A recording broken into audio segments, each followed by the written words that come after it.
না। বরবাদের থেকে তার এক পুনা হয় না। বরবাদ 100-র মধ্যে 100, আর এটা বরবাদ থেকে কমপক্ষে 100-র মধ্যে 10।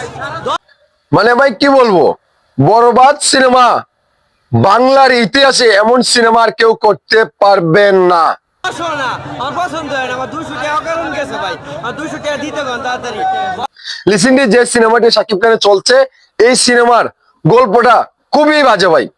মানে বরবাদের আশেপাশে যেতে পারবে না। আর শাকিব খানের পারফরমেন্স দুর্দান্ত ছিল। এই শাকিব খানের জন্য এই সিনেমাটি সবাই দেখতে যাচ্ছে রিসেন্টলি, নইলে এই সিনেমা কেউ জিন্দিগিতে দেখতো না।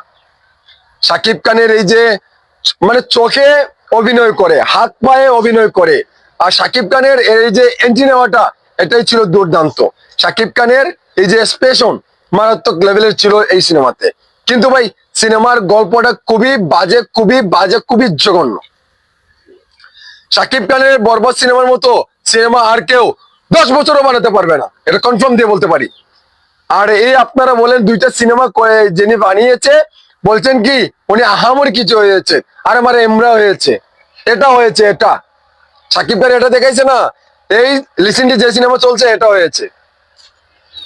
এটা সিনেমার কোন জাত জাত ইম্পসিবল। মানে দর্শকে বলছে এই সিনেমা মানে হলে গিয়ে টাকা 200 টাকা লস করেছে টিকিট কিনে।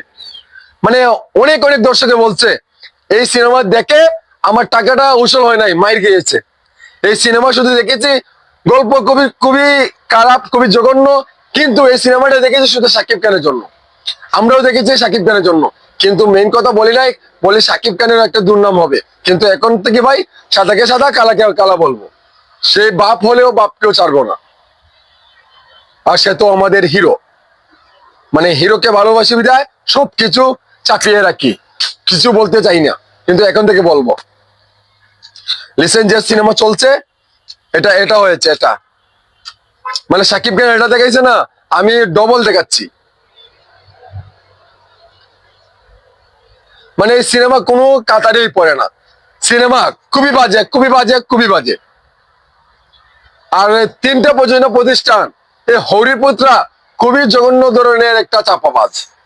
আর যে পরিচালক আছে আর যে প্রডিউসার আছে, মারাত্মক শালার দুইটাই গেল আবাল মার্কা, দুইটাই শালা আবাল।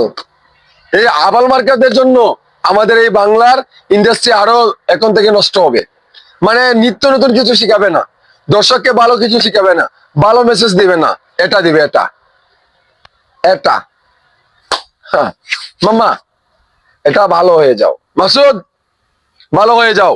সাকিবিয়ানদেরকে যে স্ট্রাইক গুলো মেরেছো, 7 দিনের ভিতরে আলটিমেটাম দিচ্ছি, তুলে ফেলো। 7 দিনের ভিতরে সাকিবিয়ানদের পেজ যারা গুম করেছো, এটা আবারও রিটার্ন দিবে, নইলে